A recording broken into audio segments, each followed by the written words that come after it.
Boa noite a todos. Vamos então começar mais uma live do canal Doutor Ajuda. Hoje o tema é muito importante e muito comum. Antes de falar sobre o tema e apresentar o nosso convidado, eu vou falar um pouquinho da proposta do canal, que é educação em saúde. Então, o nosso objetivo é trazer informações de saúde e bem-estar confiáveis. Então, nesse mar de informações falsas que tem na internet, o nosso objetivo é trazer pessoas que sabem o que estão falando, que têm credibilidade para falar, que vai falar numa linguagem simples e acessível para você usar isso no seu dia a dia. Esse é o nosso objetivo. O Doutor Ajuda está no YouTube, no Facebook, no Instagram, no TikTok, no Spotify e nas rádios. Então nem todos sabem, mas o Doutor Ajuda está em aproximadamente 2.000 rádios no Brasil. Então, a gente compartilha nosso conteúdo com algumas rádios no Brasil. Quase um terço das rádios. Maravilha? Vamos então falar do tema de hoje. O tema de hoje é muito interessante, que é colesterol alto e triglicérides alto. E para falar sobre isso, nós convidamos aqui o Dr. Bruno Mioto, que ele é cardiologista do INCOR, né, do Hospital das Clínicas, e também do Einstein.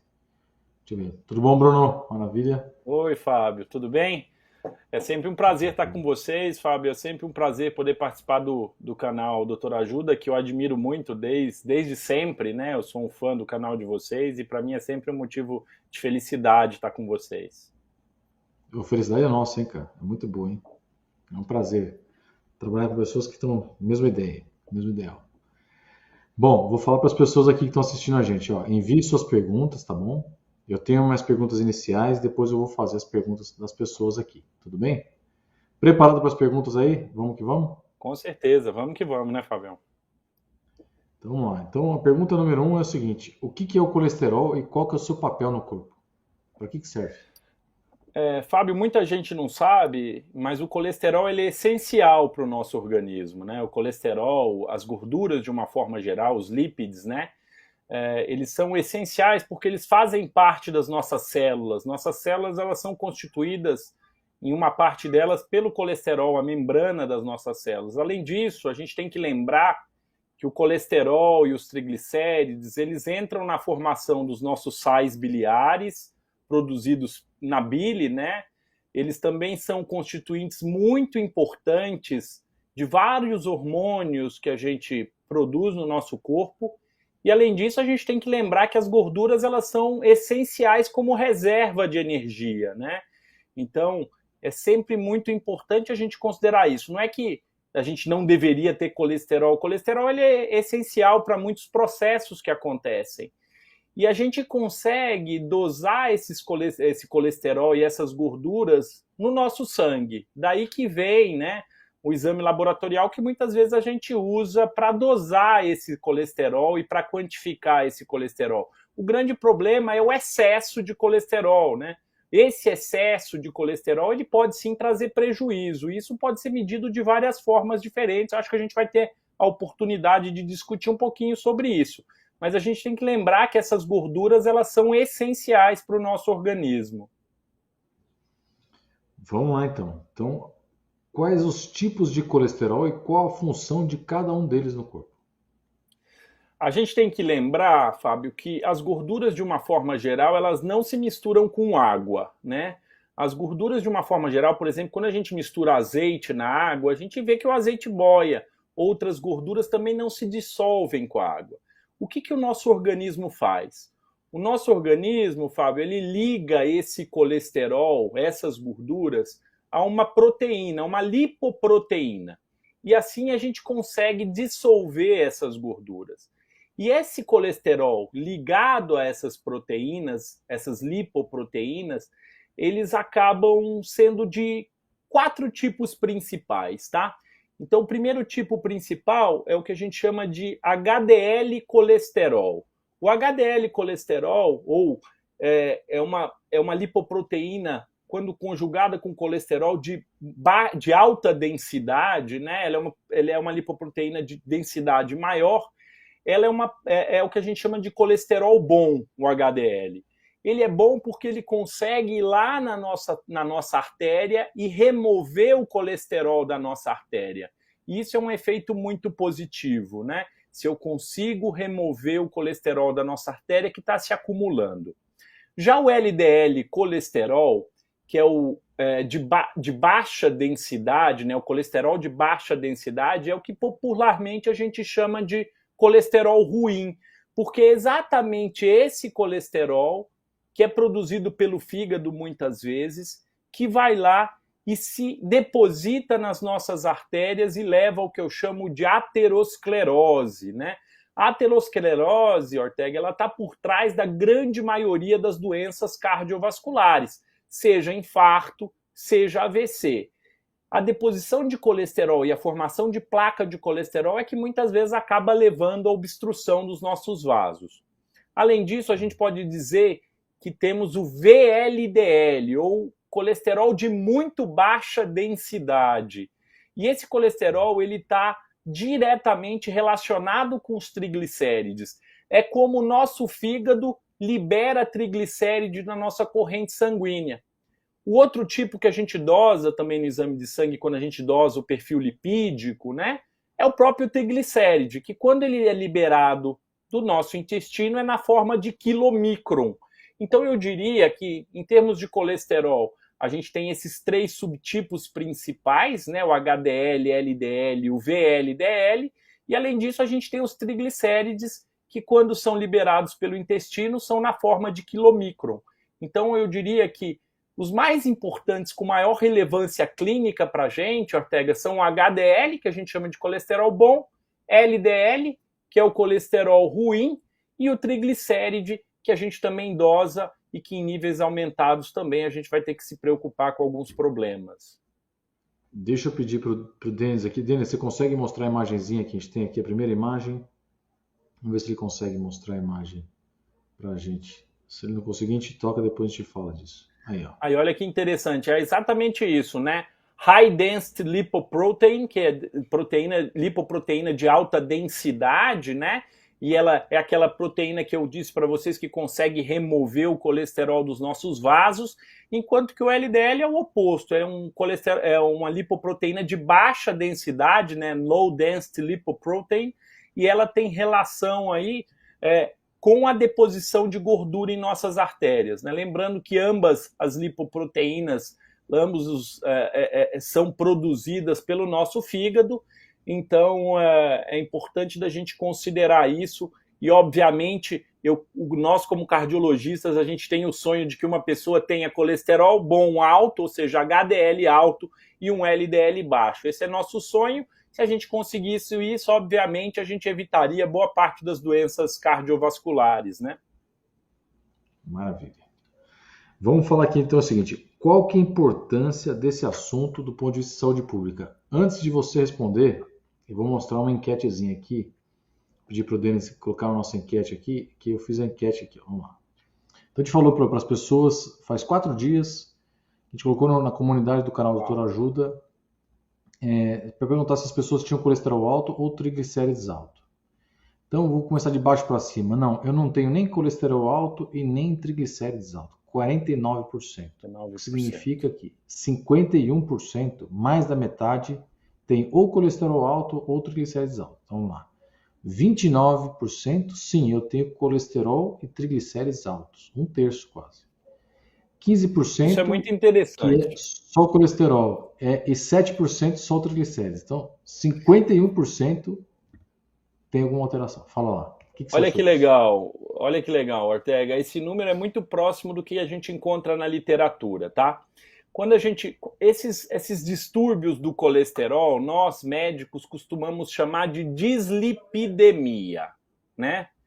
E a dislipidemia, a gente tem 4 tipos principais, Ortega, que é mais ou menos o que você fez na sua enquete.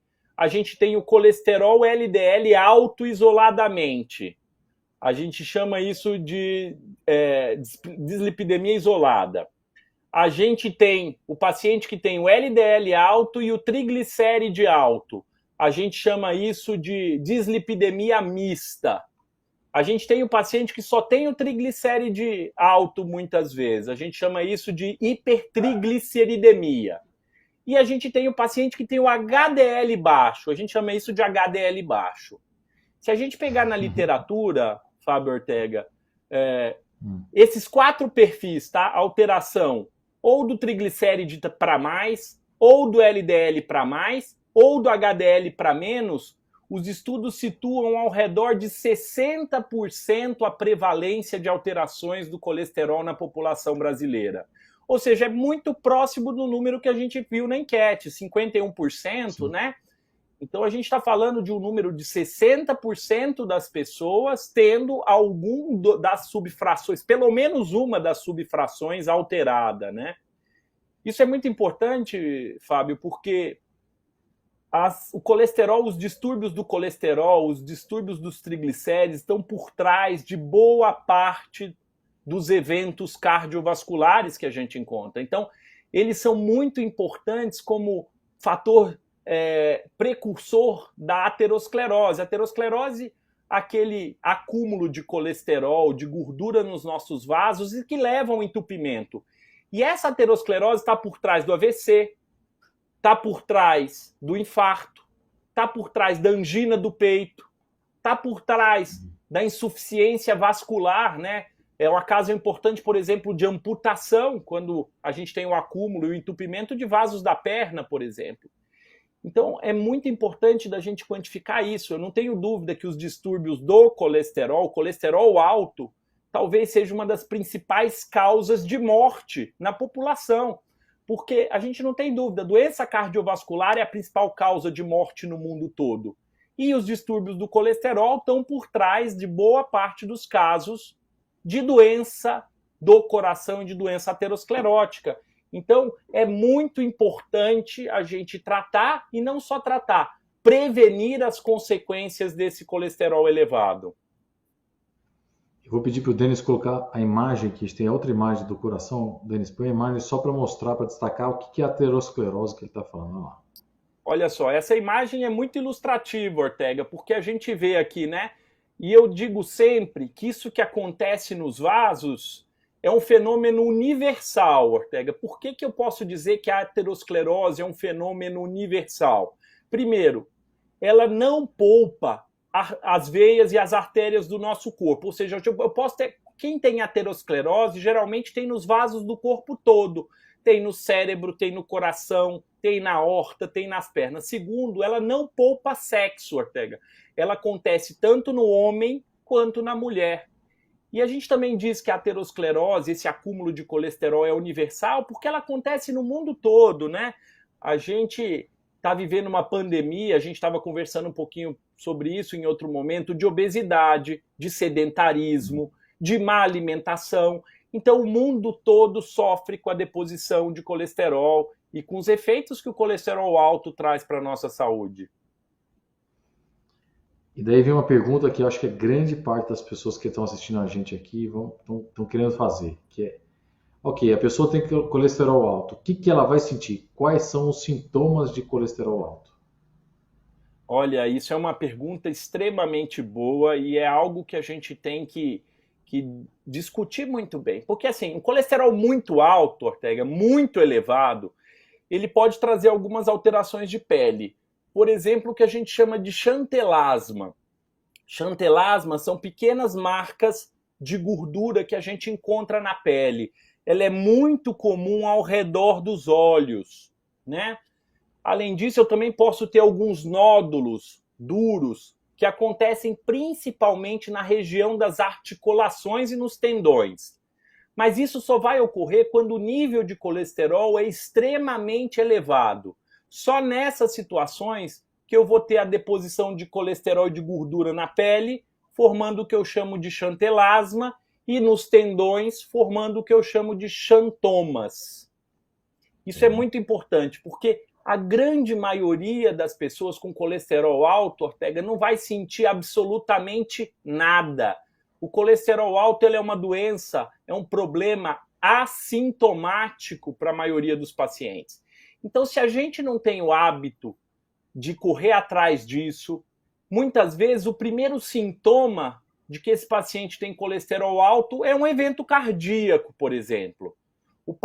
Vários dos meus pacientes descobriram que tinham colesterol alto uma vez que experimentaram, por exemplo, um evento cardiovascular, sofreram um infarto. E aí ele chega no hospital com dor no peito, é diagnosticado com infarto e pensa, mas meu Deus, o que eu fiz? O que eu tinha para ter esse risco de ter um infarto. E aí, discernindo, indo atrás da parte laboratorial, a gente encontra um colesterol elevado. Então, não sentir nada não é sinônimo de que você tem um colesterol baixo. Como eu disse, a prevalência de colesterol alto pode chegar a 60% na população, de alguma das alterações no colesterol. Então, é muito importante que a gente seja proativo atrás desse diagnóstico. Muito bom, hein? Muito bom. A pergunta, que também é muito comum, é por que o colesterol fica alto? Qual que é a causa desse problema? A gente diz, Ortega, que isso pode ser, as dislipidemias elas podem ter uma causa primária ou uma causa secundária. Secundária é tudo aquilo que é secundária é uma outra coisa. Eu vou dar um exemplo. Diabetes pode aumentar, o diabetes descontrolado ele pode aumentar o triglicérides. Hipotiroidismo pode também causar dislipidemia. Algumas medicações que a gente toma na prática diária para outros tratamentos podem interferir no nosso nível de triglicéride, no nosso nível de colesterol. É importante lembrar também, Ortega, que hábito de vida é algo decisivo em relação aos nossos níveis de colesterol. Ou seja, alguém sedentário, obeso, que come mal, que come comida ultraprocessada, rica em gordura saturada, tudo isso pode levar a um colesterol mais alto. Mas existem aquelas pessoas que, apesar de fazer tudo certo, de ter um hábito de vida adequado, eles também têm colesterol alto. Isso é o que a gente chama de dislipidemia primária. Isso geralmente tem conotação com fatores genéticos, né? Quando a causa da dislipidemia é genética, mediada por genes, né? Normalmente nosso pai, nossa mãe também tem dislipidemia e a gente herda esses genes. A gente ainda não consegue modificar esses genes, mas continua sendo muito importante a gente instituir hábito de vida saudável e tratar essas causas secundárias, né? Essas causas que podem precipitar níveis altos de colesterol. Então isso é muito importante da gente entender, né? Colesterol alto, muitas pessoas podem ter colesterol alto por fatores genéticos. A gente vai instituir também mudanças de hábito e às vezes a gente vai precisar de remédio. E tem aqueles motivos outros, como diabetes, hipotiroidismo, medicações que também podem elevar o colesterol, além de hábitos de vida não saudáveis, por assim dizer.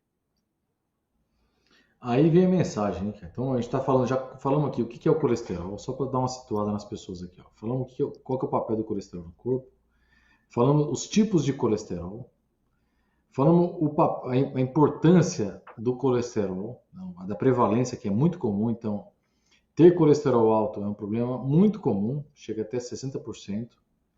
Foi falado que não dá muitos sintomas, na maior parte das vezes é assintomático e tem uma forte ligação com as principais causas de mortalidade, que é o infarto e derrame. Daí vem a pergunta: como é que a pessoa vai descobrir que tem colesterol alto e quando que ela tem que fazer esses exames? Essa é uma pergunta muito boa, porque é um exame muito simples, né, Ortega? A gente, com uma dosagem laboratorial, que a gente chama de perfil lipídico, ou seja, uma coleta de sangue simples, a gente consegue quantificar o colesterol do nosso corpo, né?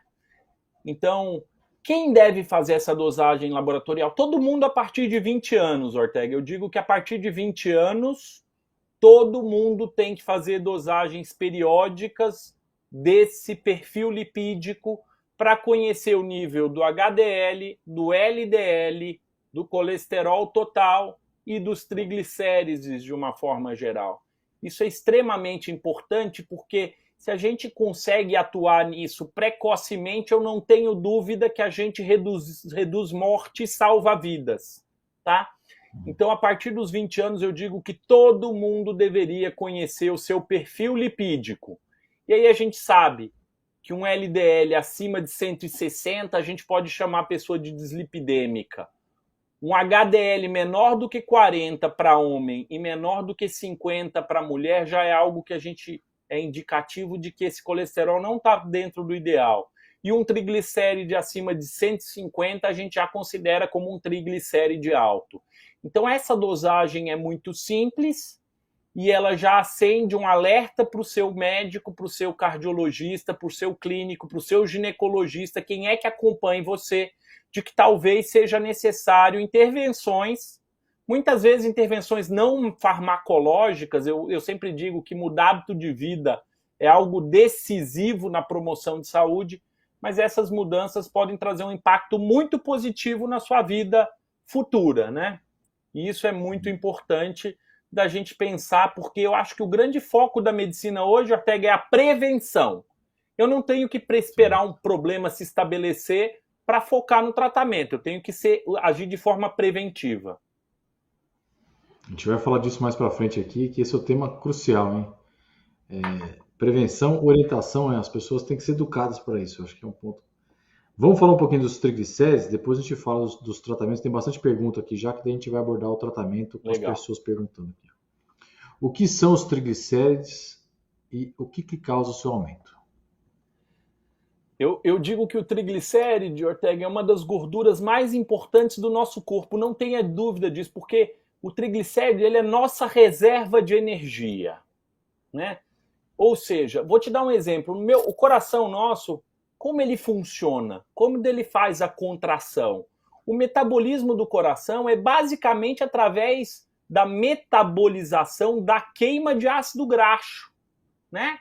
E o ácido graxo é um derivado dos triglicérides de uma forma geral. Ou seja, nosso coração ele gosta da gordura para gerar energia para a contração, por exemplo. Então não tenha dúvida que o triglicéride ele é uma das gorduras mais importantes. Um dos problemas é que quando a gente consome demais o triglicéride, a gente acumula e aí gera o que a gente chama de obesidade, né? Isso, quando a gente tem uma ingesta calórica muito desproporcional à nossa queima, ou seja, eu estou ingerindo mais do que eu estou queimando, eu vou estocar isso na forma de triglicéride, né? E aí a gente começa a ter os malefícios, né? A obesidade em si ela é um problema muito importante e também ela gera um fator de risco muito importante para as doenças cardiovasculares. Mas quando a gente dosa o triglicéride e ele está alto, ele também é um fator de risco para as doenças do coração. A gente não pode esquecer também, Ortega, que o triglicéride muito elevado é um fator de risco muito importante para uma doença letal, grave, que é a pancreatite. Quando a gente tem o triglicéride muito alto, geralmente acima de 500, ele pode gerar a pancreatite, que nada mais é que uma inflamação do pâncreas, né? E essa inflamação do pâncreas pode gerar casos graves, inclusive com risco de morte, tá? E isso é extremamente importante. Então, além de ser um fator de risco também para as doenças do coração, a gente tem que lembrar que os triglicérides muito elevados têm esse risco aí de pancreatite. Vamos lá. Então agora eu vou abrir as perguntas para as pessoas aqui. Tem bastante pergunta aqui. Antes eu só vou falar para as pessoas, se você que está assistindo o nosso canal aqui não é inscrito no canal, se inscreva no canal aqui, que essa é a maneira do YouTube, do Facebook, do Instagram, entender que o nosso conteúdo é um conteúdo relevante. Tá bom? Vamos lá, tem umas perguntinhas aqui. A gente já está abordando um pouquinho de tratamento, que tem muitas perguntas sobre tratamento. Então, a Maria de Lourdes dos Santos pergunta assim: quais alimentos ajudam a melhorar os índices de colesterol e triglicérides? Perfeito. Essa é uma pergunta muito boa. A alimentação é um passo muito importante no tratamento. Primeiro, a gente deve evitar as gorduras saturadas, né? Então, as gorduras de origem animal, principalmente as gorduras amarelas, a gente tem que evitar, né? Isso faz com que a gente tenha que evitar também as gorduras, os alimentos ultraprocessados e os alimentos industrializados, ricos em gordura saturada e ricos em gordura trans. A gordura trans definitivamente é uma das principais vilãs do colesterol de uma forma geral. O que a gente pode usar? O que eu posso consumir? Fibra é muito importante quando a gente quer reduzir o colesterol de uma forma geral, Ortega, porque a fibra ela funciona como uma esponja no nosso intestino e ela acaba levando com ela boa parte do colesterol e impedindo a absorção do colesterol, tá? Tem alguns estudos que mostram que consumir, por exemplo, aveia é capaz de reduzir de 5 a 8% no nosso colesterol total, de tão importante que é a fibra nesse aspecto. Além disso, os alimentos de poliinsaturados ou insaturados, as gorduras de origem vegetal, como azeite, o próprio peixe, a gordura do peixe, são gorduras benéficas em termos de redução e de controle do colesterol, principalmente aumentando o HDL, né, que é uma gordura que, como a gente falou, é um colesterol bom. Para triglicéride, Ortega, o grande vilão são os carboidratos simples. Então, açúcar, amido de uma forma geral, tudo isso aumenta o nível de triglicéride. Então, se a gente tem um problema, por exemplo, triglicéride alto, eu deveria cortar da minha dieta os açúcares e os carboidratos mais simples, o amido, as massas, teoricamente o pão branco, tudo isso que na verdade cai na nossa circulação e vira açúcar, né? Isso acaba potencialmente elevando o triglicéride, além também das bebidas alcoólicas, que também, nesse aspecto, acabam levando ao aumento do triglicéride. Vamos seguir nessa linha do tratamento. Então, a Maria Dalvanete Oliveira, então vamos falar de uma maneira geral aqui. Ela fala, como faço para o meu colesterol diminuir? Então, você falou da dieta, tem atividade física? Ótima pergunta. O que eu digo para você? Então, essa questão alimentar ela é muito importante, né? A gente cultivar hábito de vida saudável.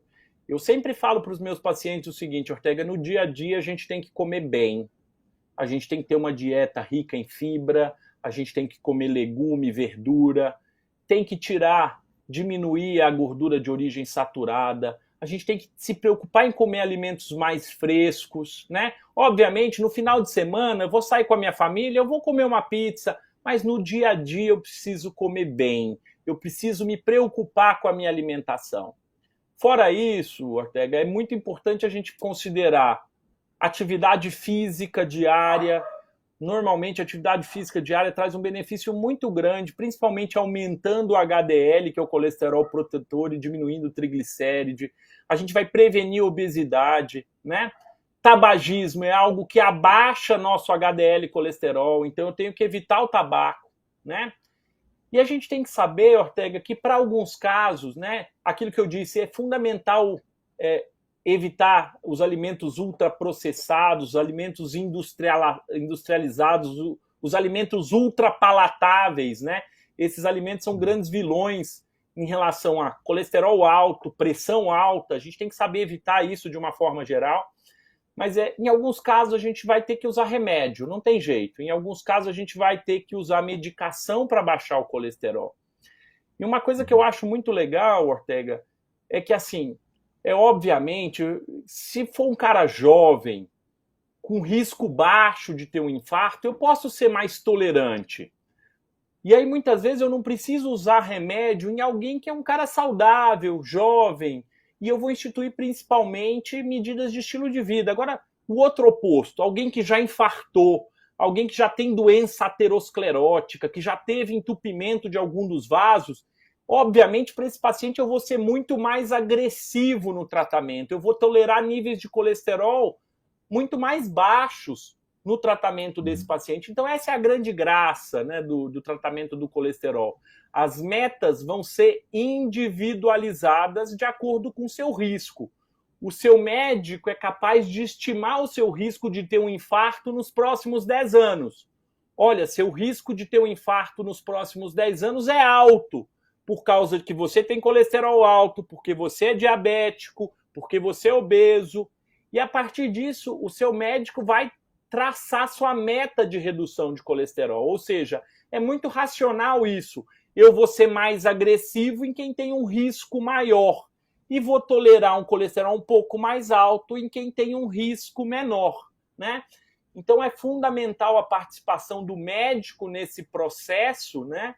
Mas todo mundo, idealmente, deveria ter hábitos de vida mais saudáveis, e isso vai passar pela alimentação, por prática de atividade física, cessação do tabagismo e diminuição da ingesta de bebidas alcoólicas, por exemplo. Maravilha, perfeito, hein? Muito bom. Aqui você já acabou respondendo até, então tem uma outra, que é uma dúvida comum, você acabou respondendo, mas acho que vale a pena reforçar, que é que a Célia Souza fala assim, qual que é o valor ideal do HDL e do LDL? Qual que é o valor ideal Célio, dele? Vamos lá. isso, o seu médico, Célio, ele vai ser capaz de estimar o seu risco de ter um evento nos cardiovascular nos próximos 10 anos. E isso a gente usa em consideração para calcular esse risco: idade, sexo, nível de colesterol total, nível de HDL, se você tem diabetes ou não tem diabetes, se você já teve algum evento cardiovascular ou não, se você tem pressão alta, se você trata pressão alta, se você fuma. A partir dessas variáveis, seu médico consegue estimar o seu risco cardiovascular. É o que a gente chama de score de risco global. Uma vez calculado esse score de risco global, você pode ter um baixo risco de evento cardiovascular nos próximos 10 anos, você pode ter um risco intermediário, você pode ter um risco alto, ou você pode ter um risco muito alto. Ou seja, quem tem um risco muito alto de ter um novo infarto é aquele paciente que já infartou, por exemplo. E aí esse nível de LDL colesterol, ele varia de acordo com esse seu risco. Então, alguém de baixo risco, por exemplo, um indivíduo jovem, sem muitos fatores de risco, ele pode ter o colesterol dele, a meta é 130. Para alguém com risco intermediário, a meta do LDL é 100. Para alguém com alto risco, a meta, por exemplo, um paciente com diabetes, a meta de colesterol é 70, de LDL colesterol, né? E para alguém com risco muito alto, a meta de LDL colesterol, que é o colesterol ruim, é 50. Ou seja, a meta para redução do LDL, ela é individualizada. Em relação ao triglicéride, o ideal é que a gente tenha triglicéride abaixo de 150. Em relação ao HDL, que é o colesterol bom, o ideal é que o homem tenha HDL maior que 40 e a mulher tem HDL acima de 50. Tá? Então, esses são os valores. Né? O que varia mais é o valor do LDL mesmo, que vai variar de acordo com o seu risco de ter um evento cardiovascular, seja AVC, derrame, né, seja infarto, nos próximos 10 anos, e o médico consegue calcular esse risco. Tem a perguntinha aqui, perfeito. Gordura no fígado tem relação com colesterol alto? Essa é uma pergunta muito boa, Ortega. Eu digo que é muito comum um indivíduo com gordura no fígado ter colesterol alto. Eles são diretamente relacionados? Não, mas eles contemplam os mesmos fatores de risco em comum, né?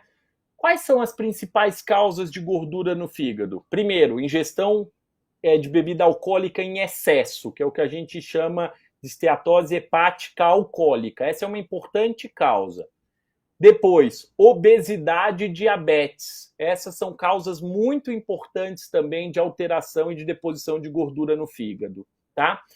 Na verdade, a gordura no fígado, essa deposição de gordura no fígado, ela acontece muito frequentemente, Ortega, no que a gente chama de síndrome metabólica.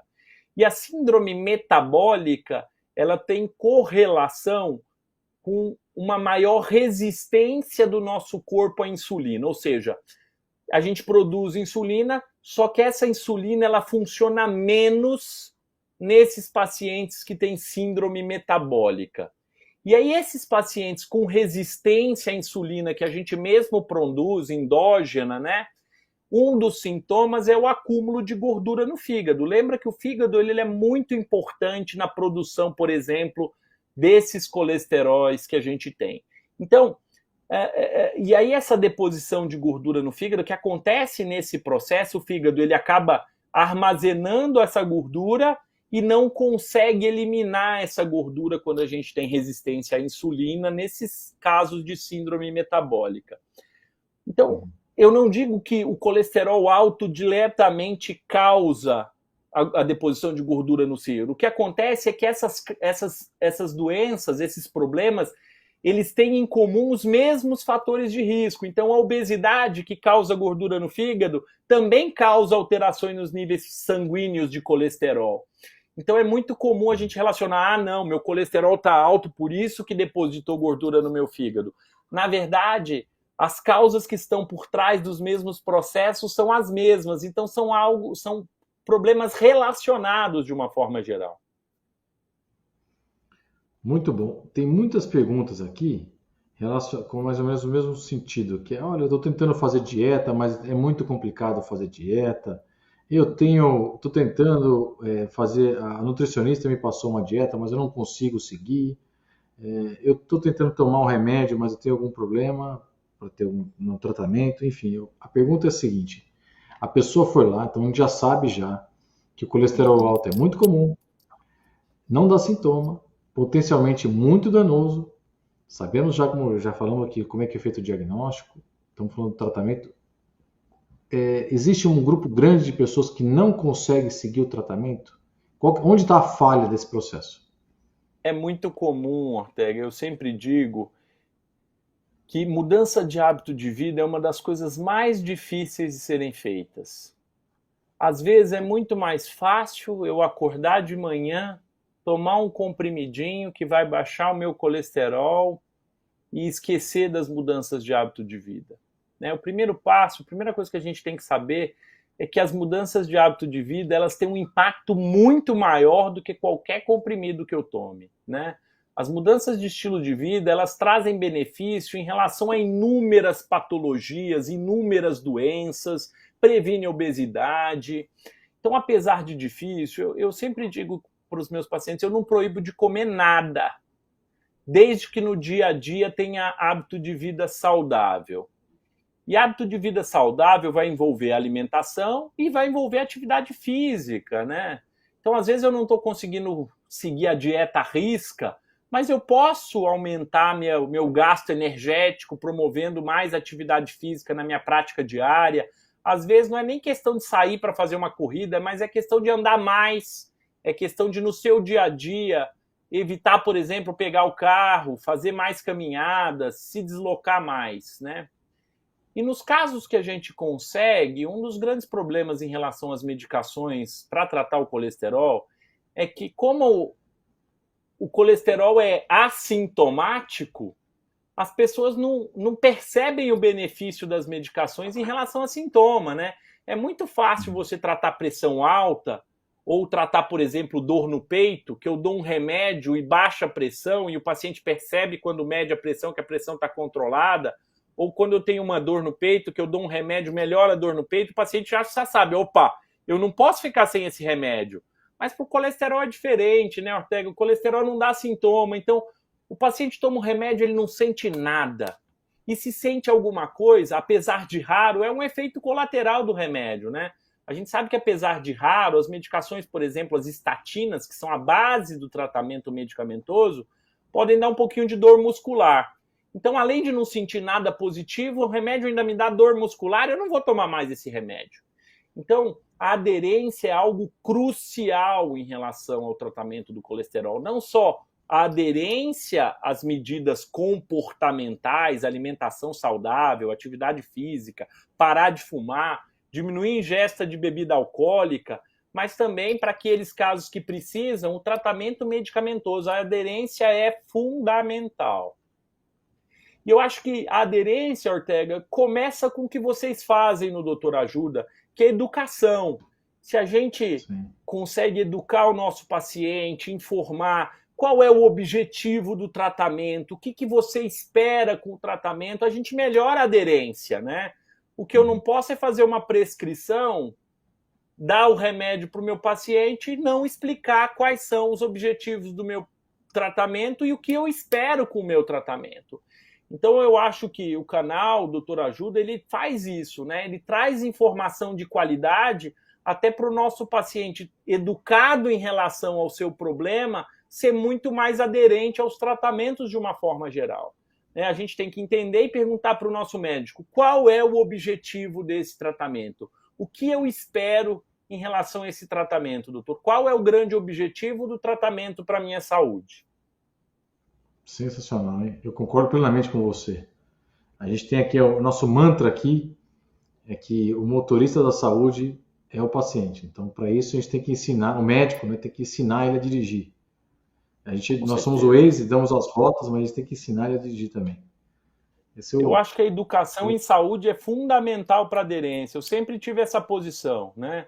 Eu acho que conhecer o seu problema de saúde, quais são as consequências, como eu posso tratar e o que eu espero do meu tratamento é fundamental para a gente melhorar a aderência em relação a isso.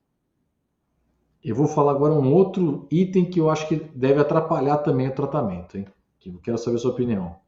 Antes de começar aqui a live, eu estava dando uma olhadinha na internet sobre esse assunto e eu procurei assim, como baixar colesterol.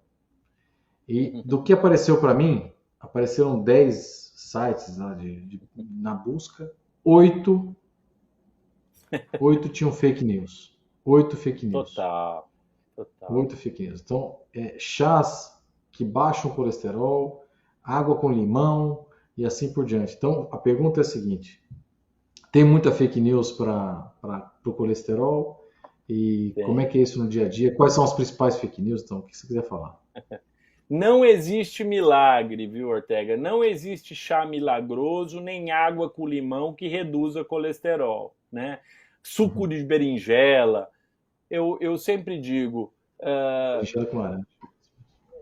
Então, eu falo sempre assim: hábito alimentar é muito importante. E a base vai ser sempre aumentar a ingesta de fibra. A fibra, sim, tem um efeito positivo, mas lembra que a fibra em si vai conseguir reduzir aí ao redor de 5%, né? Consumir fibra numa quantidade adequada e evitar coisas que são nocivas, né? E basicamente o que é nociva são as gorduras saturadas, mas mais nocivo que gordura saturada é a gordura dos alimentos industrializados, dos ultraprocessados, dos ultrapalatáveis, né? Tudo isso é extremamente nocivo. E o que aconteceu ao longo da nossa história como ser humano? Talvez meus avós, Ortega, consumissem muito mais comida fresca, né? Eles iam lá, buscava na horta, ou comprava, mas fazia seu alimento em casa. E aí, com a Revolução Industrial, com as guerras, e eu acho que essas comidas tiveram um papel muito importante, sim, por conta das guerras. A gente passou, por conta do aumento da população mundial, a gente passou por um processo de industrialização, e com isso a gente se tornou muito fácil comprar uma comida pronta, uma comida de caixinha, e hoje a gente está colhendo os malefícios que isso trouxe para a nossa saúde. Então, por um momento, eu não tenho dúvida que os alimentos ultraprocessados, industrializados, tiveram uma participação muito importante, por exemplo, no pós-guerra, mas hoje em dia o consumo abusivo desses alimentos ultraprocessados, industrializados, ultrapalatáveis, que a gente chama, tem esse impacto negativo, não só na gênese aí como um fator muito importante coadjuvante no colesterol, nos aumentos de colesterol, na obesidade, na hipertensão arterial, no diabetes. Então hoje a gente tem que voltar um pouco para o nosso passado e voltar a consumir basicamente alimentos mais frescos, preparados em casa. Se a gente consegue fazer isso a maior parte do nosso tempo, isso já vai trazer um impacto muito grande para a nossa saúde, inclusive reduzindo os níveis de colesterol. Vamos lá, tem uma perguntinha aqui que eu acho que tem a ver com o que a gente está falando, que é a seguinte: ó, é a Juscelia Andrade e também a Célia Regina Braga Chaves. Vamos lá. Então, a Juscelia Andrade fala: por quanto tempo, doutor, devemos tomar a medicação para colesterol? E a Célia faz uma pergunta semelhante. Célia Regina: medicação para o colesterol, meu médico disse que era para o resto da vida. Consigo baixar o colesterol e parar a medicação? Vamos lá. Para a grande maioria dos pacientes, Ortega, quando a gente prescreve remédio é para a vida toda mesmo. Um erro muito comum que a gente costuma ver, né? Vamos pegar um paciente que faz tudo certinho e que tem fatores genéticos que levam ele a ter um colesterol mais alto. A gente vê muito na prática, Ortega, esse paciente começa a tomar remédio, aí mais para frente, depois de alguns meses, ele dosa de novo o colesterol, tomando a medicação. Pronto, meu colesterol baixou. E eu vou parar de tomar o remédio, porque agora meu colesterol está baixo. Os remédios, eles agem no fígado, as estatinas, diminuindo a produção de LDL pelo fígado, de colesterol pelo fígado, né? Uma vez que eu paro os remédios, meu colesterol volta a subir na questão de poucas semanas.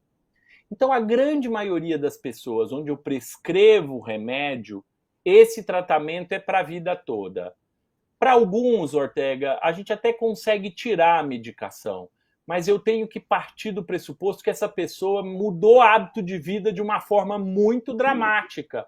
Ou seja, aquele indivíduo era obeso, sedentário, comia mal, e aí, de repente, ele se conscientiza da importância dessas mudanças de hábito de vida, perde peso, volta a comer bem, começa a praticar atividade física, e aí, ao longo do seu tratamento, eu posso reduzir ou até parar os remédios do colesterol. Mas isso vai partir do momento que esse paciente fazer uma mudança radical de estilo de vida. A melhor pessoa para definir isso é o seu médico. Não é você definir que você pode ou não parar o seu remédio, né? Se você conseguir mudar radicalmente o estilo de vida e emagrecer, perder peso, fazer atividade física, comer bem, seu médico vai ser capaz de avaliar se é possível a redução ou mesmo parar o remédio do colesterol.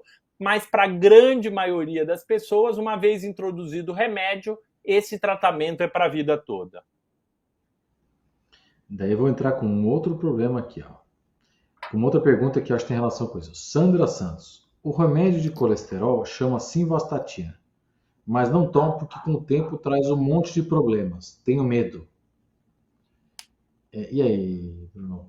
Vamos esclarecer esse ponto que eu acho que vale a pena. Estatina é uma das estatinas, né, Ortega? Então, as estatinas principais que a gente tem na prática é a simvastatina, atorvastatina, rosuvastatina, pitavastatina, pravastatina. Eu diria que essas são as 5 principais estatinas hoje que a gente comercializa. Eu não tenho dúvida que as estatinas são os remédios, estão entre as medicações mais custo-eficazes da medicina, Ortega.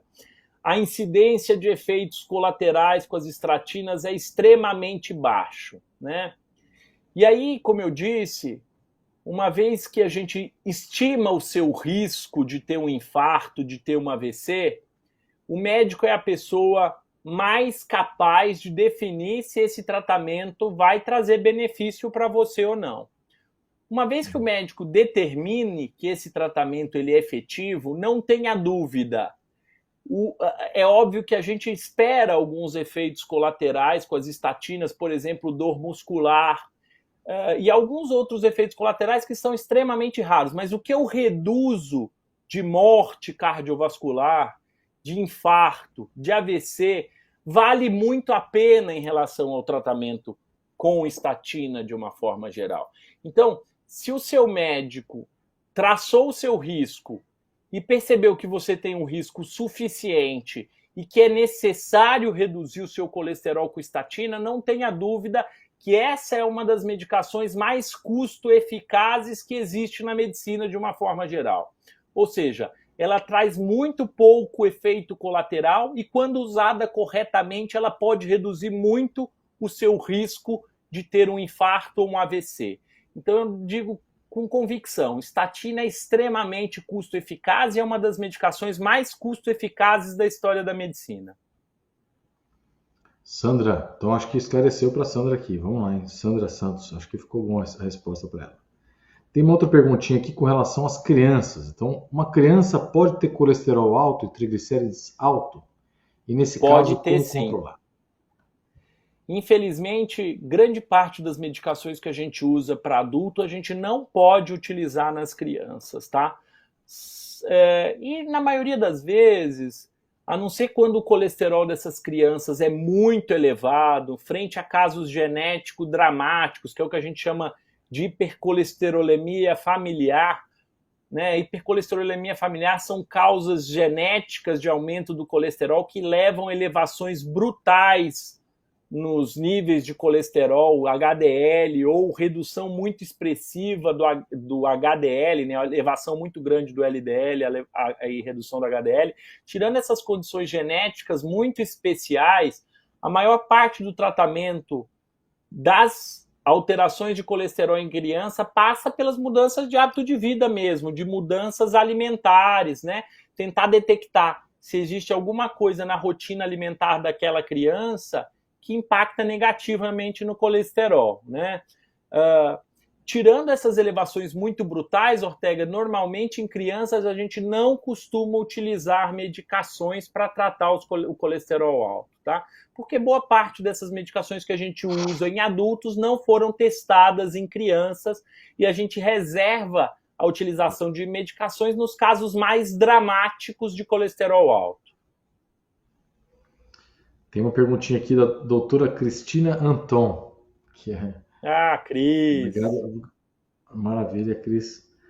Qual é o impacto real da perda de peso e do exercício no LDL? Então, uma pessoa que perde peso e faz exercício tem diminuição do LDL?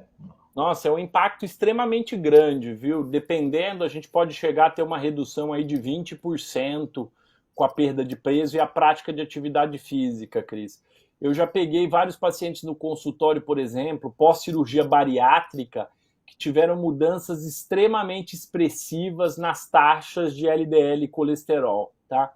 É óbvio que algum desses pacientes, a resposta vai depender também, Cris, dessa propensão genética ou não à produção de colesterol pelo fígado. Obviamente que algumas pessoas que têm hábitos de vida muito ruins, né, que antes de perder peso comiam muita comida ultraprocessada, muita gordura saturada, não praticavam atividade física, mas no geral o impacto pode ser bem positivo, levando a reduções aí ao redor de 20% a 30% no colesterol total e no LDL. Tem uma pergunta que eu acho que deve ser uma dúvida comum de grande parte das pessoas, que é da Cosma Fernandes, que aliás é uma pessoa que assiste sempre aqui o Dr. Ajuda. Né? Pessoas magras podem ter colesterol alto? Definitivamente podem, né? Como eu disse, existem fatores genéticos por trás disso, e esses fatores genéticos, no consultório eu tenho pacientes, por exemplo, extremamente magros, que fazem atividade física e que têm colesterol alto, Cosma, e muitas vezes esses fatores genéticos, geralmente essas pessoas têm o pai com colesterol alto, a mãe com colesterol alto, né?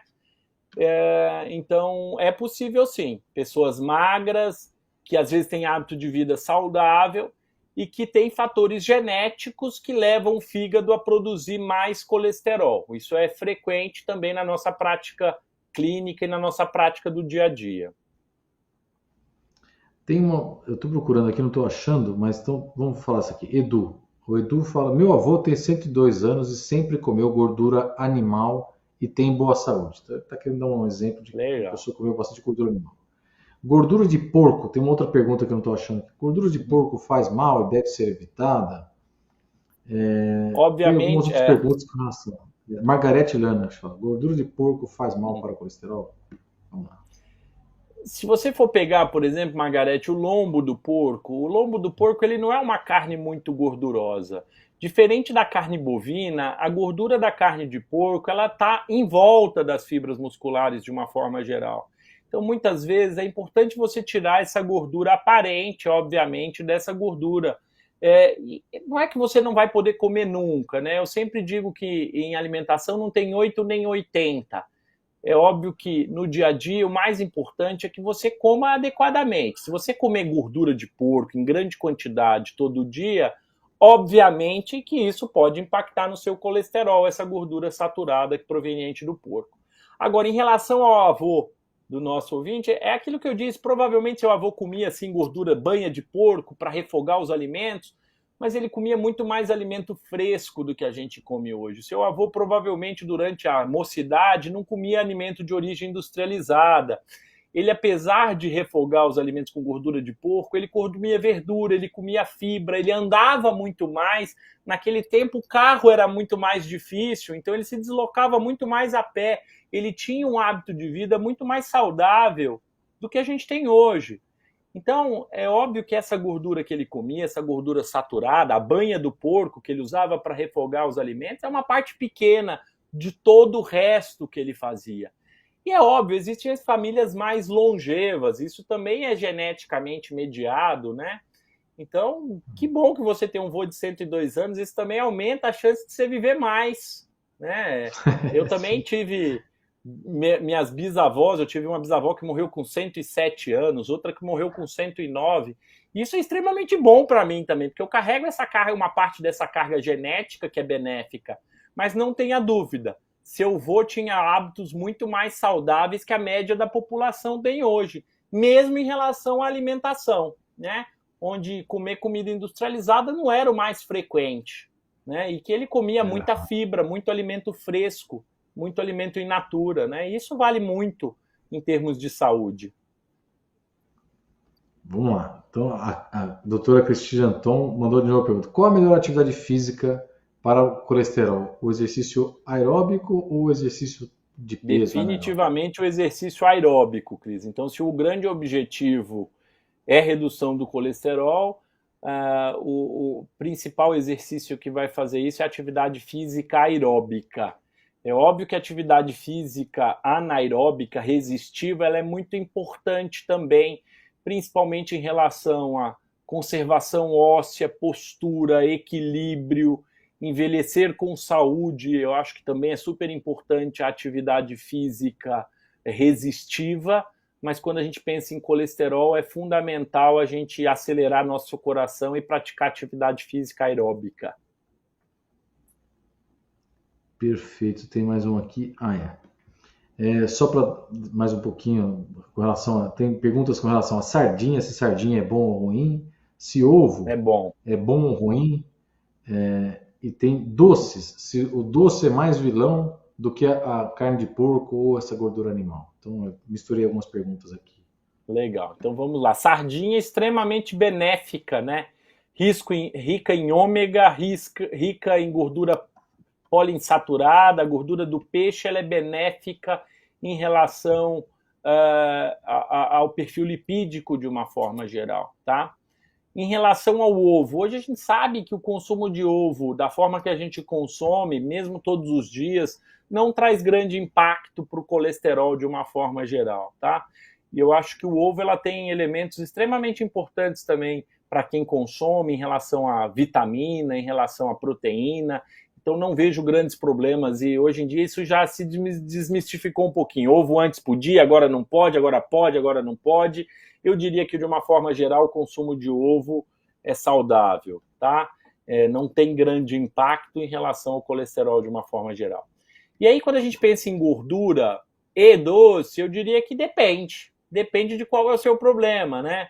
Se você tem diabetes, se o seu problema é triglicérides alto, o doce ele é um vilão muito maior, né? Em relação à obesidade, em relação às gorduras saturadas, isso é muito ruim em relação àquela pessoa que tem LDL alto, porque a gordura saturada, a gordura de origem animal, vai aumentar o nosso LDL. Então eu acho que depende um pouquinho. Eu acho que não tem que escolher um. Eu acho que no dia a dia você tem que maneirar nos dois, né?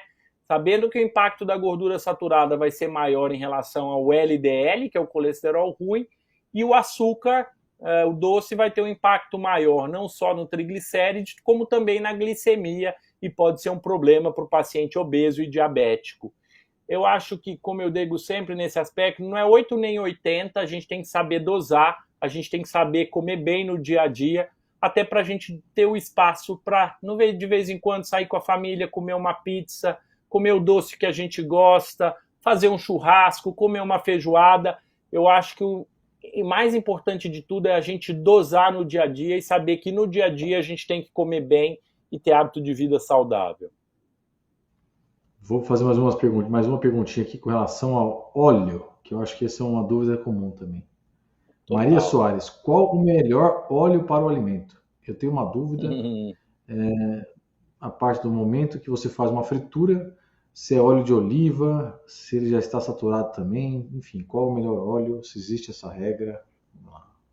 Na verdade, os óleos geralmente de origem vegetal, eles são seguros, tá? Obviamente que o grande problema do óleo de origem vegetal é que ele é calórico, né, Ortega? Então, em relação ao perfil lipídico, os óleos de origem vegetal, eles são ok. Com exceção do dendê e do óleo de coco, que são gorduras mais saturadas, né? Mas, no geral, óleo de soja, óleo de milho, óleo de girassol, o azeite, né? O azeite é o preferido dos cardiologistas, obviamente, mas esses são gorduras boas, gorduras saudáveis. Qual que é o grande problema de qualquer gordura? É que as gorduras são calóricas. Então elas vão trazer um impacto neutro ou positivo em relação ao colesterol, mas se eu consumo muita gordura, muita fritura, eu aumento a ingesta calórica e aumento o risco de obesidade. Então, se você quer fazer uma dieta restrita em calorias, obviamente, até as gorduras de origem vegetal a gente deve restringir porque são calóricos e vão promover o aumento de peso. Mas em relação ao colesterol, as gorduras, no geral, de origem vegetal, elas são saudáveis e potencialmente podem até trazer benefício, por exemplo, para o HDL. O azeite de oliva pode elevar o HDL colesterol, por exemplo, assim como outros óleos de origem vegetal. Mas lembrar que gordura, qualquer que seja a origem, ela é calórica. E por isso pode promover obesidade. Vamos lá, então, mais uma perguntinha aqui só para finalizar. Café, que esse é um tema polêmico. Café faz bem ou faz mal para o colesterol? Olha, essa é uma Você que pergunta gosta de muito café. boa, Ortega, e é muito curioso saber, porque para quem me conhece sabe que eu sou um grande apreciador de café, e a minha tese de doutorado, Ortega, foi sobre efeitos cardiovasculares do consumo de café. Então esse é um tema que eu gosto muito de discutir e que profundamente eu tenho grande interesse, né? O que a gente sabe sobre consumo de café? Primeiro que a gente tem que botar na balança. Hoje em dia a gente sabe que consumo de café é considerado um hábito de vida saudável. Talvez o café seja uma das principais fontes de antioxidante da dieta humana. Já tem vários estudos mostrando isso. O café, no geral, ele tem duas substâncias que podem impactar discretamente no perfil lipídico, que são algumas gorduras, as principais são o cafestol e o caiol. A gente sabe que essas duas substâncias elas podem até elevar um pouco o perfil lipídico, mas o que é muito importante de saber? Essas duas substâncias elas são retidas pelo filtro, seja de pano, seja de papel. Então o café filtrado, Ortega, ele tem um papel muito insignificante em relação a elevações do colesterol. E no nosso estudo que a gente fez na minha tese de doutorado, quando a gente consumia café filtrado, a gente tinha uma elevação muito discreta do colesterol total, uma elevação muito discreta do LDL, mas a gente tinha uma elevação também significativa do HDL colesterol, que é o colesterol protetor. Então, de uma forma geral, o consumo habitual de café, a gente tem que não temer isso em relação ao nosso perfil lipídico. No geral, não tem um grande impacto no nosso perfil lipídico e consumir café diariamente, vários estudos epidemiológicos têm demonstrado isso, até pela grande quantidade de antioxidante e pela proteção em relação a diabetes. Então, consumir café todos os dias diminui a incidência de diabetes, por exemplo. Esse é um hábito saudável e nos estudos epidemiológicos se correlaciona com menos morte por infarto, AVC e até mesmo insuficiência cardíaca. Então, do ponto de vista geral, consumir café todos os dias reduz o seu risco cardiovascular. E quando que passa a ser demais? Porque existe um teto aí? Tem. Isso é muito legal, porque tudo em medicina muitas vezes é uma curva em J, tá, Ortega? Então é óbvio que o maior benefício do consumo de café é ao redor de 600 ml de café por dia. 600 ml, olha como é que é uma faixa de consumo segura. Mas o indivíduo que consome muito café, só vai ter o mesmo risco de quem não consome nada a partir de 1,2 litro, 1,1 litro de café todos os dias, que é uma quantidade muito grande. A partir de 1,1 litro, teoricamente a gente ultrapassa novamente o zero da curva, e aí sim, a partir de uma quantidade muito grande, o café pode fazer mal. Mas veja, o maior benefício é por volta de 600 ml de café por dia. Até 600 ml de café por dia a gente considera como consumo moderado, tá? Ou seja, essa é uma faixa muito ampla aí, né, Ortega? Acho que É muito difícil alguém tomar mais do que 600 ml de café por dia. É muita coisa.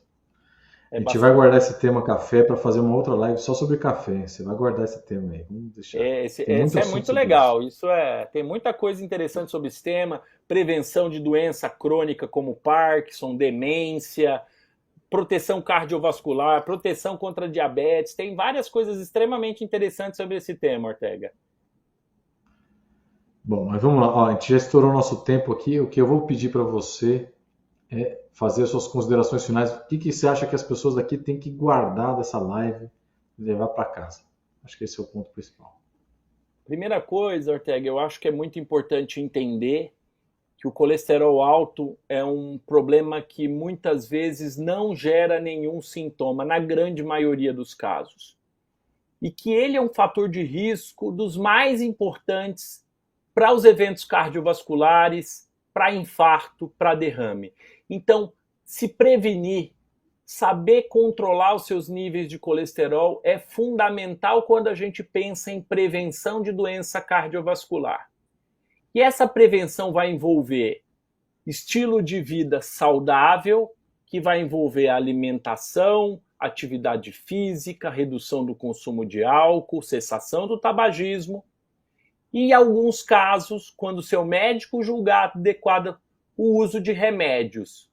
E os principais remédios por trás disso são as estatinas, que apesar de você tomar estatina e não sentir grandes coisas, você tem que ter em mente que esse remédio vai reduzir de forma muito significativa, quando indicado, o seu risco de ter um infarto durante a sua vida.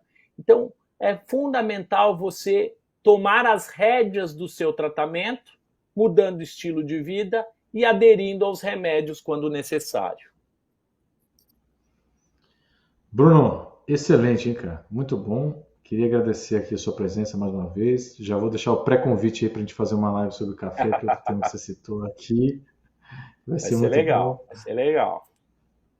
Tem que chamar algum psiquiatra para falar de insônia também, para brigar, para ter um conflito. Isso, mas esse